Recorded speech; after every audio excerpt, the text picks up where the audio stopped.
मला बरेचसे विद्यार्थी येऊन भेटतात, विचारतात की सर जर कमी वेळात इंग्रजी बोलायला शिकायचं असेल तर काय करावं लागेल. तर आता मला तुम्ही सांगा, एक लहान मुलं असतं, ठीक आहे, लहान मुलं ते बोलायला कसं शिकतं. आपल्या घरातील जे लहान मुलं असतात किंवा इव्हन तुम्ही देखील बोलायला कसे शिकले असाल, तर तुम्ही कळत नकळत काही स्टेप फॉलो केले असतील.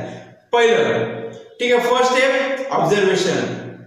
तुमची आई, तुमची वडील कशा प्रकारे बोलताय, तुमचा भाऊ कशा प्रकारे बोलतोय, तुमची बहीण कशा प्रकारे बोलते, ते लहान मुलं काय करत असतं, ऑब्झर्वेशन करत असतं. नेक्स्ट काय करतं ते, तर छोटे छोटे शब्द बोलायला लागतात, जसे की आई, बाबा, मामा, मामी, अशा प्रकारचे जे शब्द काय करतात ते लहान मूल बोलत असतं. त्यामध्ये आणखी काही गोष्टी ऍड करतात, जसं की आई खेळायला जाऊ, आई भूक लागली, दादा इकडे, अशा प्रकारचे ते छोटे छोटे सेंटेन्स बनवायला लागतात आणि त्यानंतर ते मोठे मोठे वाक्य बनवायला लागतात. ठीक आहे, आता तुम्हाला एक गोष्ट माइंड मध्ये क्लिअर असायला पाहिजे, तुम्हाला इंग्रजी बोलायला शिकायचे. काय करायचे, इंग्रजी बोलायला शिकायचे.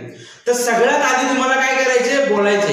You have to speak. जर तुम्हाला इंग्रजी बोलायला शिकायचंय ना, तर तुम्हाला इंग्रजी बोलायला पाहिजे. तोडकी मोडकी बोला, चुकत बोला, काय पण बोला, पण इंग्रजी बोला.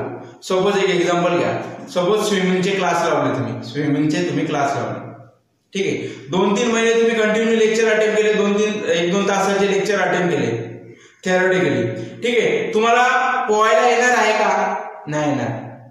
जोपर्यंत तुम्ही ऍक्च्युअल पाण्यामध्ये उतरत नाही, हातपाय मारत नाही, त्याशिवाय तुम्हाला पोहायला येईल का, नाही ना. सेम, जर तुम्हाला इंग्रजी बोलायला शिकायचंय तर तुम्हाला काय करावं लागेल, यू हॅव टू स्पीक. तुम्हाला प्रत्यक्ष बोलायला लागेल.